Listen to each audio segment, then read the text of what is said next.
7절에서 18절입니다. 요한복음 19장 17절에서 18절까지의 말씀 두 구절입니다. 우리 한 목소리로 우리 같이 말씀 공부하겠습니다. 같이 읽습니다. 그들이 예수를 맡음에 예수께서 자기의 십자가를 지시고 해골 히브리 말로 골고다라 하는 곳에 나가시니 그들이 거기서 예수를 십자가에 못 박을새 다른 두 사람도 그와 함께 좌우편에 못 박으니 예수는 가운데 있더라. 아멘. 자, 오늘 이 시간에는 오늘 뜻하지 않게 제가 발판을 썼던 이유가 있습니다. 키는 제가 조금 클지는 모르지만 그러나 항상 우리 목사님 뵈면 우리 원로 목사님 뵈면 굉장히 저보다 훨씬 커 보이십니다. 우리 신앙의 어떤 목회자들 경륜이나 또 영성이나 거기에서는 오늘 저는 정말 미치지 못합니다. 특별히 오늘 우리 교회 창립 22주년을 맞이하여서 우리 원로 목사님의 말씀, 제가 죄송합니다. 우리 원로 목사님, 원로 하지 말라고 하셨습니다. 원 목사님의 귀한 말씀 가운데 하나님의 은혜, 하나님의 사랑 담뿍 받을 수 있는 저와 여러분 되어지길 간절히 소망합니다. 우리 큰 박수로 우리 목사님 맞이하도록 하겠습니다. 할렐루야를 맞이합니다.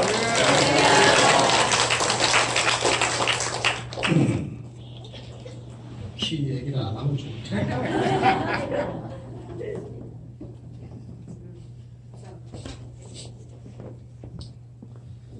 이제 이 시간에 오랜만에 여러분을 오전 시간에 뵙습니다. 10개월 만에 뵙는 것 같아요. 너무너무 반갑고 반갑습니다. 이렇게 보니까 옛날에 뵙던 분들이 좀 보이고 그래요. 제가 지금 눈이 그렇게 신통치 못해서 좀 멀리까지 좀 보지 못하는데요. 이렇게 보니까 조남풍 사장도 오시고요. 너무너무 반갑습니다. 또 잘 모르겠는데 저 제일 뒤에 여자분은 혹시 제가 아시는 분인가요? 제가 아는 분 맞나요? 그래요? 그런 것 같습니다. 좋으시죠? 예, 그렇군요. 너무너무 반갑습니다. 너무 반가워요.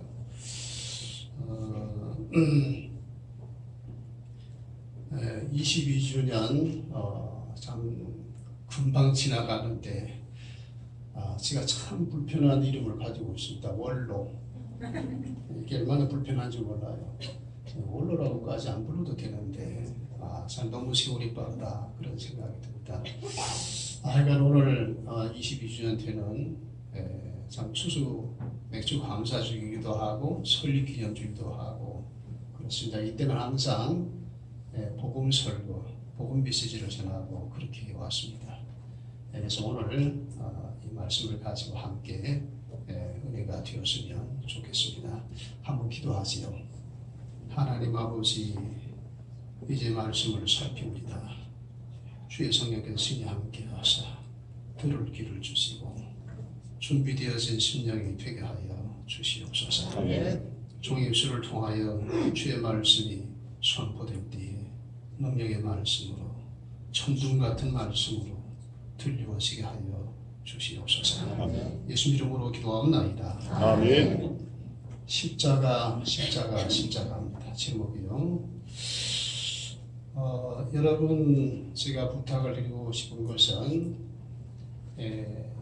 오늘 이 말씀이 혹 마지막 말씀일지도 모른다. 그런 생각을 가지고 들으시기 바랍니다. 왜 이런 말을 하는 거 아니? 시간은 지나가면 다시 돌아오지 않지요. 그리고 제가 작년인가 재작년인가 2, 3년 전에 큰 실수를 한 것이 있습니다. 어떤 실수인 거 아니? 예배 후에 성경 공부 이렇게 교제를 나누는데 어떤 모르는 여자분이 왔어요. 저는 잘 모릅니다. 처음 오셨대요. 그래서 이분에게 다음 주에 오면은 참 1대1로 이렇게 복음 메시지를 전해야 되겠다 그런 생각을 했습니다. 근데 그 다음 주일에 나타나지 않았습니다. 어쩐 일인가 했더니 죽었어요. 깜짝 놀랐습니다. 그런데 그냥 죽은 것이 아니고 자살을 해버린 겁니다. 제가 너무너무 마음이 안타깝고 또 하나님께 죄송스럽고 그 순간에 다른 일 제쳐놓고 그 영혼을 위해서 제가 복음 메시지를 전했더라면 십자가 복음을 전했다면 얼마나 좋았을까 그런 생각을 좀 했습니다. 너무너무 안타까운 일이었어요. 구원을 받을 기회 그 기회를 하나님께 주셨는데 제가 너무 안이하게 되겠다. 그래서 늘 그런 생각이 마음에 있습니다. 자, 그래서 오늘 이 시간에 이 십자가 메시지를 다시는 들을 수 없을 때 사람 앞날을 모르지 않습니까? 그런 심정으로 말씀에 주목해 주시기를 바랍니다. 예. 인류 역사 안에서 가장 큰 사건이 무엇일까요? 예. 예수님 사람 다 알죠. 세상 사람 잘 모릅니다. 역사가 가장 큰 것이 무엇일까? 큰 사건이 무엇일까? 역사적인 사건, 세계사적인 사건 무엇일까? 우리 예수 믿는 사람은 압니다. 바로 예수님의 십자가 사건입니다. 이 사건만큼 큰 사건이 없어요. 왜 그런 거 아니? 이 십자가는 예수님께서 지신 것인데 예수님 누구십니까?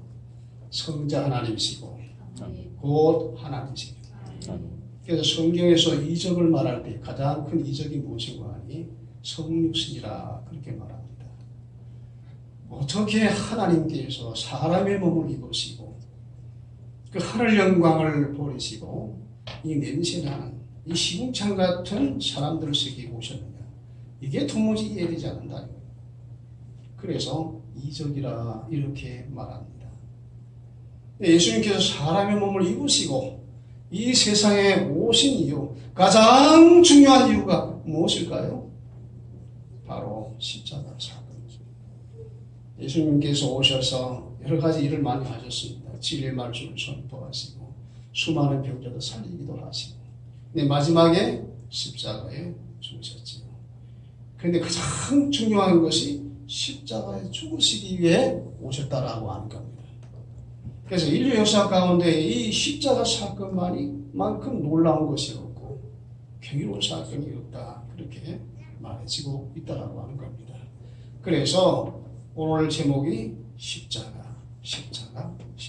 물론 그 골고다 언덕에 몇 개의 십자가 세워졌습니까? 3개의 십자가죠. 왜 하필이면 3개의 십자가 세워졌는가? 많은 사람들은 예수 그리스도의 십자가만 주목을 해요. 그런데 하나님의 아들이신 그분께서 그 인류의 죄를 대신 대속해서 죽으시는 그러한 순간에 어찌하여 두 사람이 함께 거기 십자가에 매달릴 수 있었느냐라고 하는 거예요. 그게 우연일까요? 그것은 아니고 필연입니다. 하나님께서 계획하신 것이고 하나님 주신 메시지가 있지요. 자, 그래서 그 중요성 때문에 그 골고다 언덕의 그 3개의 십자가 때문에 오늘 제목을 십자가 이렇게 정하였습니다. 이 말씀을 들으신 여러분들은 이 제목도 꼭 기억하시기를 부탁을 드립니다. 자, 우리가 잘 압니다. 예수님께서 지신 십자가는 자신의 죄 때문입니까? 그렇지는 않지요. 이 십자가라고 하는 것은 로마에서 가장 죄가 어마어마한 큰 흉악범에게 또는 반역자에게 내리는 그러한 참 처참한 그러한 무서운 그러한 심판이었어요. 그런데 그러한 십자가를 예수님께서 지셨다는 거죠. 자, 근데 이 지신 이유를 여러분이 잘 압니다. 유대인들이 종교 지도자들이 하나님을 모독했다. 자기가 하나님의 아들이라고 하고 하나님과 동등됨으로 그렇게 말한다. 신성모독이다. 십자가에 못 박게 하소서. 십자가에 못 박게 하소서. 빌라도가 마음이 안타까워서 두려워서 저 죄 없는 사람은 어떻게 해요? 나는 저 사람의 죄에 대해 책임이 없다. 대물로 다 씻어버리겠어요. 이 사람을 어떻게 하랴? 십자가에 못 박게 하소서. 그래서 예수님께서는 당신께서 구원하시려고 그 백성에게 그 지도자들에게 정죄되어서 십자가로 갔었지요. 자, 그런데 사실은 그 십자가는 주님께서 지시기 위해 오신 것입니다. 누가 정죄했기 때문에, 로마 군병 때문에 그것을 이기지 못해서 로마 군병이 아무리 많아도 사단 병력이 되었을지라도 군단 병력이 되었을지라도 그게 무슨 주님 앞에 문제가 되겠습니까? 훅 부르고 다 날아가 버리죠. 자, 그렇지만은 주님께서는 자신이 져야 될 십자가, 계획된 것이 없기 때문에 그 길을 가는 겁니다. 자신이 아닌 타인을, 넓게 말하는 온 인류의 죄를 대신 짊어지기 위해서, 그래서 그 길을 택하였다 하는 이야기입니다. 희생양이라고 하는 말은 있지요. 우리 예수 믿는 사람 다 압니다. 그런데 세상 사람들도 희생양에 관해서 압니다. 어떤 단체, 그룹, 여기 어떤 곤란한 문제가 있을 때에 어떤 한 사람이 책임을 지고 그것을 어떤 경우는 감을 갖고 하지. 그럴 때 쓰는 용어가 희생양이라. 사실 그 희생양이 예수를 가리키는 거예요. 우리가 다 잘 알지요. 출애굽할 당시 하나님께서 모세에게 말씀하셨습니다. 어린 양을 치어 잡아서 그 피를 우린방과 설주에 발라. 그렇게 했더니 그날 밤에 하나님 천사가 애굽의 전역을 달아다니면서 집집마다 장자를 다 죽여버리고 가축의 첫 새끼를 다 죽여버려요. 그런데 이스라엘 백성의 집에는 그런 일이 없어요. 온 이집트에 뭡니까? 참 애곡하고 막 우는 소리가 그렇게 하는데 초상이 나는데 이스라엘 백성들의 집에는 그런 것이 없었어요. 왜? 집집마다 무림방과 설주에 양의 피를 발랐기 때문에. 천사가 지나가다가 여기 피가 있구만, 그래서 넘어갔다는 거 아닙니까? 그래서 6월이라고 하는 겁니다. 6월절. 그러니까 결국은 그 집안에 사는 사람이 안전한 것이 무엇 때문이었습니까? 희생양 때문에. 근데 그것이 바로 희생당하실 예수 그리스도를 예표한 것이었습니다. 우리가 다 잘 아는 사실. 제가 그걸 모르고 그냥 희생양 예수님에 관한 이야기입니다. 자, 그래서 십자가는 우리가 다 잘 아는 대로 온 인류의 죄값을 짊어지신 사건입니다. 그 죄값을 하나님께 지불한 사건이 바로 그것이었다라고 하는 거예요. 자, 예수님께서 이런 말씀하셨어요. 수고하고 무거운 짐을 진 자들아 다 내게로 오라. 내가 너희를 쉬게 하리라. 주님께 이 세상 오신 목적이 뭡니까? 쉬게 하려고, 안식을 주시려고. 이 세상에서 수고 없는 인생 있나요? 다 수고가 있어요. 태어나면서부터 수고의 역사가 인생의 역사입니다. 그 무거운 짐을 지고 가요. 이 짐이 어떤 짐인지 사람들이 모릅니다. 왜 이렇게 수고를 해야 되는지 몰라요. 돈을 벌면 안식을 하고, 명예를 가지면 안식을 하고, 인기를 얻으면 안식을 할까? 그렇게 하지만 소용없어요. 그 짐이 무엇입니까? 사실은 죄짐. 이 죄짐을 해결하기 위해서 주님께서 오셔서 더 크게 보면 하나님의 나라를 위한 겁니다. 하나님의 나라는 의인의 나라예요. 죄는 들어갈 수가 없는 나라입니다. 오직 의인만 들어가는데 죄 없는 사람 있나요? 아무도 없어요. 모든 사람이 죄를 범하였다고 되어 있습니다. 그래서 이 땅에 모든 무슨 철학자, 종교 지도자 할 것 없이, 무슨 종교 장사 할 것 없이 모두가 다 죄인이에요. 누가 의인이 있겠습니까? 아무도 의인이 없어요. 하나님 나라는 의인의 나라입니다. 그 의인의 나라를 만들려고 하면 의인 되게 만들어요. 죄 없이 해야 돼요. 그래서 그 죄 없이 하기 위해서 하나님을 위한 계획에 의해서 주님께서 참 하늘 영광 버리시고 이 땅에 오신 거 아닙니까? 그 십자가를 지신 사건이에요. 그러니까 누구든지 이 사실을 알고 자기가 죄인인 줄 알고 자고래 나는 주여 나를 불쌍히 여기소서. 예수님 나의 주이시고 나의 왕입니다. 이렇게 모셔 드리기만 하면 그 사람에게 있어서 죄가 다 사해지는 것입니다. 그리고 하나님께 의롭다. 의인이 아닌데, 의인일 수가 없는데 예수 믿었다는 것 때문에, 지금 영접했다는 것 때문에, 회개했다는 것 때문에 이제 너희가 의인이다. 그렇게 칭해 주신다는 말이에요. 그렇게 해서 한 사람 모여서 하나님 나라를 이루는 겁니다. 이 천국 복이 모든 민에 전하는 게 온 세상에 전파되니 그제야 끝이 오리라. 예수의 십자가 복음이 온 세상에 지금 전파되었지 않습니까? 이 복음을 믿은 사람들이 하나라고 죽어갔어요. 이제는 땅끝까지 복음이 전파되었고 이제 얼마 남지 않은 그런 때가 되었습니다. 여러분, 십자가는 우리의 죄를 사해 주신 것, 용서하기 위한 것이고 생명을 주시기 위한 거 아닙니까? 요즘 그 고유정이라고 하는 사람 이야기 여러분의 TV를 통해서 보셨을 거예요.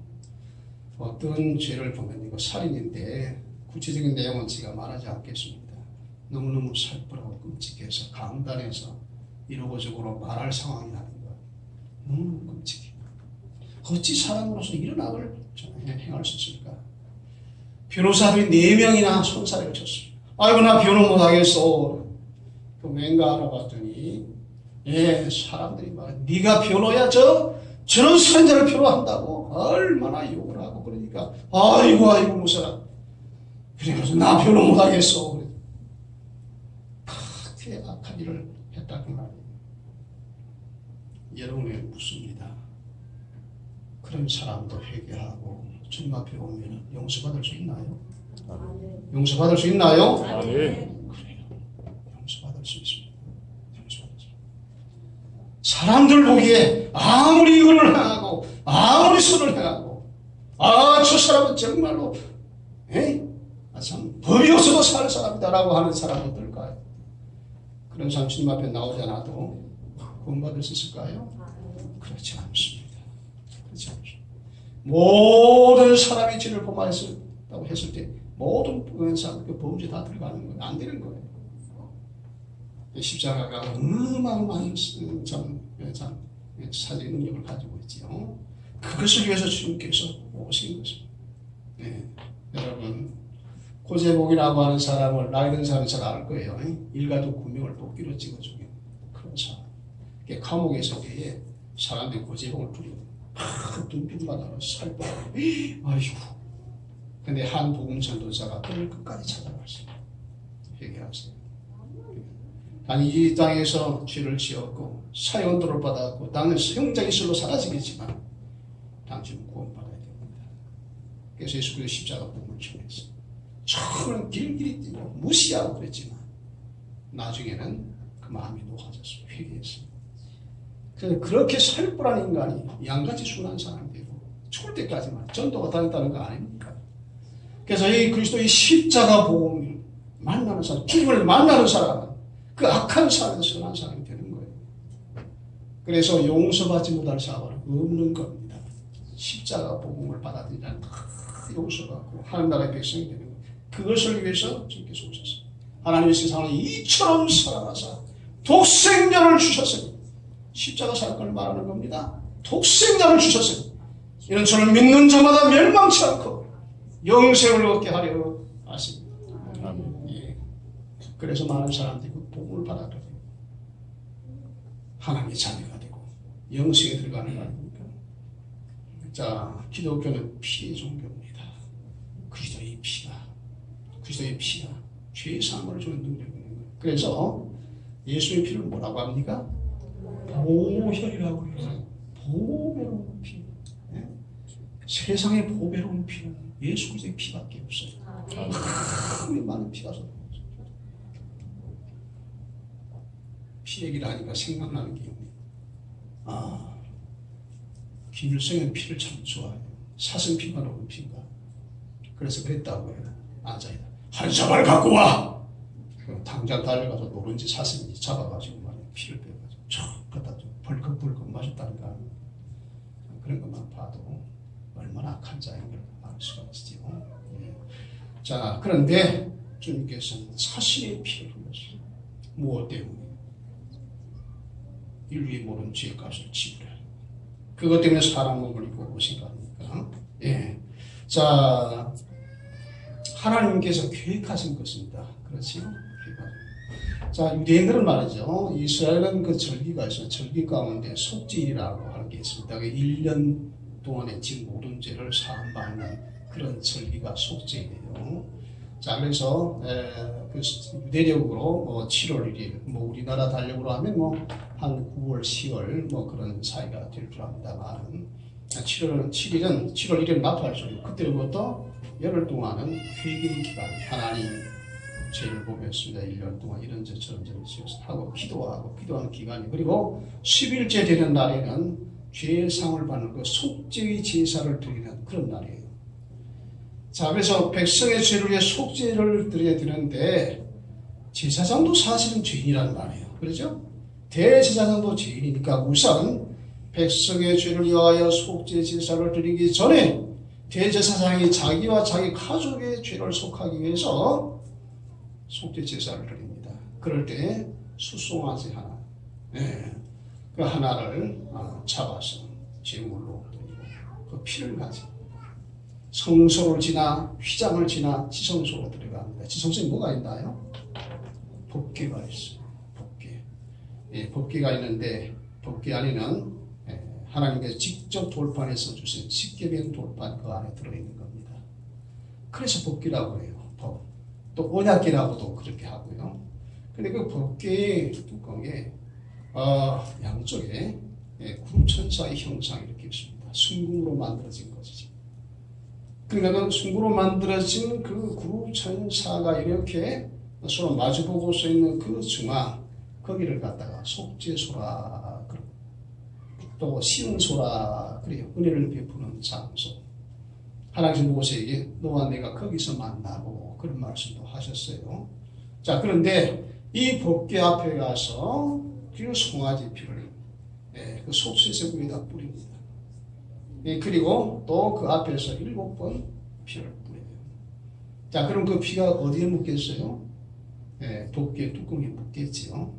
자, 그렇게 하고 나서 또다시 나가서 이제 염소 2마리를 구별합니다. 순염소입니다. 2마리에서 하나는 속죄 제물로, 하나는 아사셀로. 아사셀은 설명을 안 하겠습니다. 자, 속죄 제물로 드리는데 이 속죄 제물로 역시 수송아지와 마찬가지로 그 피를 취해가지고 다시 지성소로 들어갑니다. 그래서 그 속죄소에 뿌리고 그 다음에 그 앞에다가 7번을 이렇게 뿌리죠. 자, 그렇게 하면 그 1년 동안의 모든 백성의 죄가 사함을 받는다고 그렇게 되어 있어요. 근데 왜 피를 드릴까요? 피에 생명이 있기 때문에 그렇습니다. 그래서 죄의 삭은 사망이라고 하지 않습니까? 그래서 사람들이 생명을 내놓아야 돼요. 그래서 저주를 받아야 돼요. 심판을 받아야 돼요. 그러니까 내가 죽어야 되는데 내 대신 누가 죽어요? 제물이 죽는다. 그러니까 피를 드리는 거예요. 그런데 사실상 그것은 십자가 사건을 보여주는 겁니다. 과거에 그러한 의식은 하나의 예표적인 것이고 상징적인 것이었고 그 실체는 바로 예수의 십자가예요. 실체는 바로 예수의 피라고 하는 이야기입니다. 그래서 히브리서에 무슨 내용이 있습니까? 염소와 송아지 피로 하지 아니하고 오직 자기의 피로 영원한 속죄를 이루사 단번에 성소에 들어가셨느니라 그렇게 되어 있어요. 피 흘림이 없이는 죄사함도 없느니라. 아멘. 자, 이사야서 53장 전체는 고난당하실 메시아, 십자가로 가실 메시아에 대한 그런 이유입니다. 그래서 십자가 사건 700년 전에 하나님께서 이사야를 통해서 미리 말씀하신 사. 그래서 구구절절히 쭉 보게 되면 예수님의 고난에 대해서 상세하게 그렇게 기록을 하고 있어요. 그걸 다 살펴볼 수가 없습니다. 이사야서 53장 12절에 보면 올려주세요. 그것만 올려주세요. 여러분 한번 읽어보시기 바랍니다. 시작. 이는 그가 자기 영혼을 버려 사망에 이르게 하며 범죄자 중 하나로 헤아림을 받았습니다. 그러나 그가 많은 사람의 죄를 담당하며 범죄자를 위하여 기도하였느니라. 보세요. 십자가 사건이 있기 700년 전에 이사야 선지자를 통하여서 메시아에 대한 예를 하는 것을 보세요. 얼마나 정확하게 말하고 있습니다. 네? 보세요. 이는 그가 자기 영혼을 버려 사망에 이르게 하며, 그러니까 이것은 남이 그렇게 죽여서 그렇게 된 것이 아니고 뭐라는 겁니까? 스스로 그렇게 했다는 거예요. 스스로 자기 영혼을 버려 사망에 이르게. 그 다음에 범죄자 중 하나로 희화를 받았습니다. 무슨 내용입니까? 주님께서 죽으실 때에 십자가 달에 누가 있었지요? 양쪽에 행악자가 있었다고 합니다. 그래서 범죄자 중 하나로 희화를 받았습니다. 정확하게 말하고 있잖아요. 그러니까 그가 많은 사람의 죄를 담당, 그 십자가 사건이 무엇이었는 거 아니? 많은 사람의 죄를 담당하는 것이고 오늘 이 자리에 있는 여러분들의 죄를 담당한 사건이었다 그 말이에요. 아멘. 그것을 받아들이냐 않느냐의 문제만 있는 겁니다. 그런 식으로 하나님께서 죄사함을 주시기를 원하였어요. 많은 사람의 죄를 담당하니 그 다음에 범죄자를 위하여 기도하였느니라. 미리 말씀하여 그가 고난당하는 순간에 범죄자를 위하여 기도할 것을 이렇게 미리 말했는데 과거 시제, 과거 완료형으로 그렇게 말합니다. 과거 완료. 아직 일어나지 않은 사건을 이미 일어난 것처럼 그렇게 말한 것이 무엇이냐? 이 연성치의 확고성 때문에 그런 겁니다. 반드시 일어나고야 말이기 때문에 그렇게 했다고 말입니다. 그래서 예수님의 십자가는 이러한 선지자의 예언을 성취하는 것이기도 해요. 하나님 원대한 계획 안에서 이루어진 사건이었다. 그런 이야기. 자, 범죄자를 위하여 기도하였느니라. 주님께서 십자가상에서 기도한 것이 있지요. 어떤 기도입니까? 아버지여, 저들을 용서하여 주옵소서. 저들은 자기들이 하는 일을 알지 못하나이다. 그것이 가상치라. 그러니까 십자가상에서 주님께서 말씀하신 것 중에 첫 번째가 바로 이거예요. 기도예요. 아버지여, 저들을 용서하여 주옵소서. 저는 자기들이 하는 일을 알지 못하나이다. 근데 이 기도는 한 번만 한 것이 아니라는 겁니다. 운명하실 때까지 계속 그렇게 했어요. 군병들이 그럴 수가 있대요. 십자가에 눕힐 때 아버지여, 저들을 사하여 주옵소서. 거친 대못이 그의 손과 발을 떼뚫어주는 순간에도 아버지여, 저들을 사하여 주옵소서. 십자가 높이 들려 올려질 때에도 아버지여, 저들을 사하여 주옵소서. 저들은 자기들이 하는 일을 알지 못하나이다. 우리는 그 현장에 없었으니까 상관없나요? 아니에요. 똑같아요. 똑같아요. 사실 온 인류가 예수를 십자가에 못 박게 한 거예요, 사실은. 그렇게 하지 않으면 대책이 없어요. 그렇게 하지 않으면 죄사함의 그런 방법이 없어요. 여러분, 그래서 이렇게 해서 주님께서는 그 예언도 이루실 뿐만 아니라 그 원대한 계획된 것을 주님께서 감당을 하셨지요. 여러분, 그런데 십자가 사건이 이 인류에서 가장 놀라운 사건이라고 제가 말씀을 드렸습니다. 자, 그런데 십자가 사건이 또 가장 놀라운 사건이었습니다. 세상 사람들은 알지 못하는 사건이었습니다. 아주 놀라운 사건이었어요. 어떤 사건이? 예수님의 피가 발견되었어요. 예수님의 피가 발견되었어요. 예수님의 피가 발견되었다니까요. 살아있는 피로 발견되었어요. 어찌 그런 일이 있을 수가 있겠습니까? 하나님이 하신 놀라운 일입니다. 과거에도 제가 한두 번 이 영상을 보여드린 바 있는데요. 조금 이따가 영상을 보여드리려고 합니다. 예. 론 와이어트라고 하는 미국인인데 이분은 성서고고학자입니다. 이분이 놀라운 일을 많이 했어요. 네, 그래서 여러분 시내산 있죠? 시내산이 이집트에 있는 것으로 알고 있는데 이집트가 아니고 저 사우디, 라오스 사는 것을 그분이 밝혀낸 겁니다. 라오스 사는 밑에 200만 명이 수경할 수 있는 정도를 발견했고요. 그 다음에 홍해바다를 가는 장소가 어디냐? 그것도 발견했어요. 홍해바다를 답사했어요. 거기서 이집트 군병들이 거기 수장될 때에 거기 마차 바퀴도 있고요. 여러 가지 유물들이 발견, 아주 놀라운 발견을 한 겁니다. 자, 근데 이 론 와이어트 박사는 자신이 무슨 법계를 연구하고 법계를 하고 그런 것을 꿈꾼 적이 없습니다. 어느 날 이스라엘의 어떤 고고학자와 만나서 이야기를 했습니다. 어떤 장소에서 이야기를 했습니다. 아주 좀 쓰레기가 많고 그런 장소인데 거기에 어떤 바위가 있고 구멍이 하나 나 있었습니다. 그런데 이 론 와이트가 자신도 모르게 자신 눈으로 손가락을 그 바위 구멍을 향해서 말했습니다. 보세요. 저 구멍으로 안으로 들어가. 이것이 바로 예레미야의 동굴입니다. 이 동굴 끝까지 가면 거기에 법궤가 있습니다. 그런 거예요. 자신도 알지 못했고 생각도 하지 않았는데 그런 말이 자기 입으로 나온 거예요. 누가 그렇게 했을까요? 성령이 그렇게 감동을 시키셨죠. 네. 그래서 그 이스라엘 그 담당자 깜짝 놀라면서 우리 한번 그거 한번 발굴해 봅시다. 그렇게 된 거 아니겠어요? 그래서 발굴을 하기 시작한 겁니다. 자, 그래서 나중에 영상에도 나오겠습니다만 발굴해서 그 동굴의 끝에 방에 들어가 보았는데 여러분 거기에 젊은 청년 4사람이 거기 있었다고. 깜짝 놀라. 그 동굴 안에 자기 말고 누가 와 있겠어요? 모르는 청년 4사람이 있어. 아니 당신들은 여기서 뭐 하는 거예요? 당신들은 누구요? 그랬더니 모세가 이 법궤를 만든 이후에 지금까지 우리가 그 법궤를 지키고 있다. 말은 법궤 수호천사다. 근데 이 법궤가 어떻게 되어진 것인가 하니 과거에 느부갓네살, 바벨론 왕 느부갓네살이 예루살렘을 침공할 때에 예레미야 선지자가 이 법궤를 감춘 겁니다. 동굴속에 감춰버렸어요. 도난당하지 않도록 감춰버렸다고. 근데 그 후로는 어디에 감춰진지 아무도 몰랐어요. 예수님께서 사역하던 그 당시에도 지성소에는 이 법궤가 없었습니다. 아마도 모조 법궤가 있었을 것이다. 뭐 그런 추측을 해봅니다만 그건 진정한 법궤가 될 수 없죠. 왜? 그 안에 하나님께서 직접 새겨주는 돌판이 없어요. 그건 진정한 법궤는 아니죠. 그러니까 예수님 당시에도 그 법궤가 없었다는 이야기. 자, 그런데 그 천사를 만나고 뚜껑을 열어서 시키는 돌판을 꺼내서 그렇죠. 다시 이렇게 뚜껑을 닫고서 로본 와이트 박사에게 이야기합니다.